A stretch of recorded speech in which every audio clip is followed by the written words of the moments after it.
कहा कि आपको बातें किसी करनी है तो आप डायरेक्टली आप नहीं कहते हैं, तो आप फिर अपनी माँ से कहते हैं, माँ की बातें फिर माँ क्या पिता के पास पहुंचा देती है। ये डायरेक्ट और इनडायरेक्ट का रूल। लेकिन ग्रामर का रूल थोड़ा सा अलग है।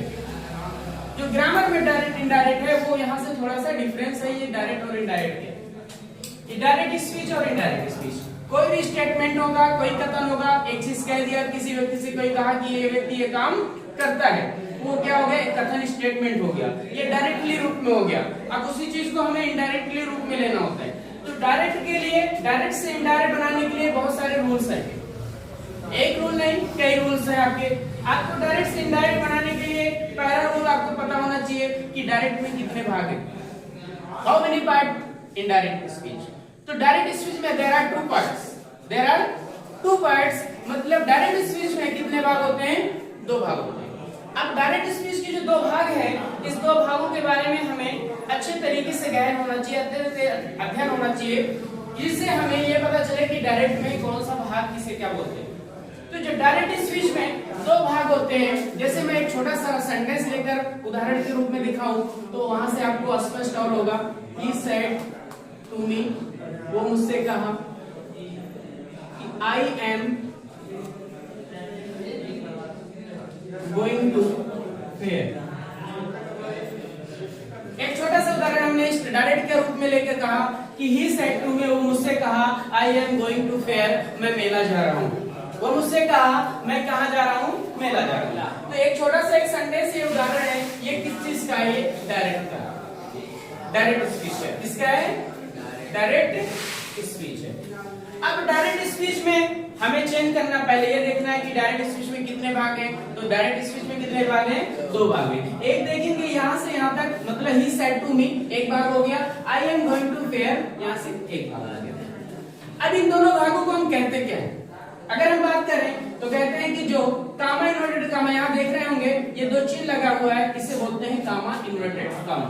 अब कामा इन्वर्टेड कामा के जो बाहर वाला भाग होता है उसे हम बोलते हैं क्या? रिपोर्टिंग वर्ब, या इसे हम क्लास भी बोलते हैं। क्या बोलते हैं? रिपोर्टिंग वर्ब या क्लास। और जो कामा इन्वर्टेड कामा के अंदर वाला भाग होता है इसे बोलते हैं reported class, reported verb public class. ठीक है। तो डायरेक्ट स्पीच में दो भाग होते हैं, एक होता है रिपोर्टिंग क्लास या रिपोर्टिंग वर्ब, दूसरा होता है रिपोर्टेड क्लास या रिपोर्टेड वर्ब होता है। हम क्लास भी बोल सकते हैं, वर्ब भी बोल सकते हैं, ठीक है ना। जिसे किसमें? डायरेक्ट स्पीच में दो भाग।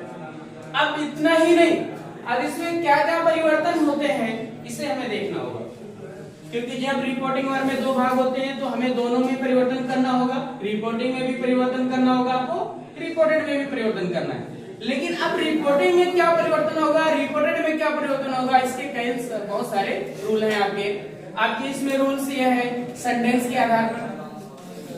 किसके आधार पर? सेंटेंस के आधार पर। तो आपको पढ़ाया गया इससे पहले ही तो सेंटेंस कितने प्रकार के होते हैं, आप इससे पहले आपको पढ़ा दिया गया है। कितने प्रकार है सेंटेंस? सेंटेंस के कितने प्रकार हैं? चार का जवाब आ रहा है। और कोई?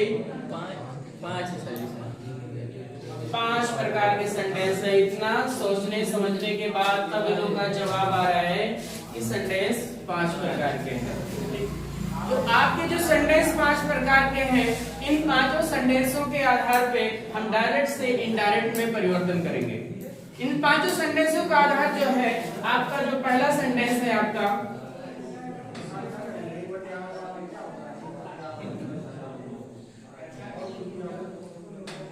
असर्टिव सेंटेंस, दूसरा है इंट्रोगेटिव सेंटेंस,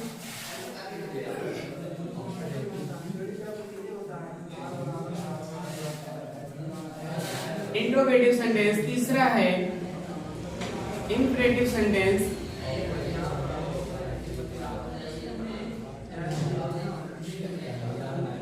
चौथा है एक्सक्लेमेटिव सेंटेंस,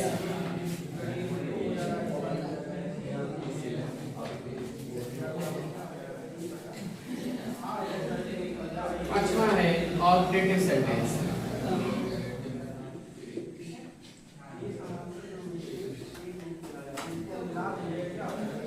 तो ये जो 5 सेंटेंस है, इस पांचों सेंटेंसों के आधार पे हम नरेशन का प्रयोग करते हैं, डायरेक्ट से इनडायरेक्ट में बदलते हैं।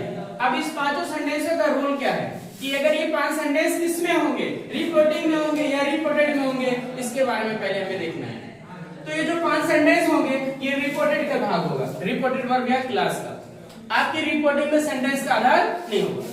आपका जो सेंटेंस होगा वो आपकी रिपोर्टेड वर्ब या क्लास के रूप में आपको सेंटेंस निर्धारित करेगा कि ये सेंटेंस कौन सा है, असर्टिव है, इंट्रोगेटिव है, इंपरेटिव है, एक्सक्लेमेटरी और ऑब्जेक्टिव। ये कौन निर्धारित करेगा? ये आपके रिपोर्टेड वर्ब या रिपोर्टेड क्लास से स्पष्ट होगा ये हमारा सेंटेंस कौन सा है। अब देखिए, अगर आपको ये पता चला कि आपका जो रिपोर्टेड वर्ब या क्लास है अगर वो असर्टिव सेंटेंस में है, किस में है? असर्टिव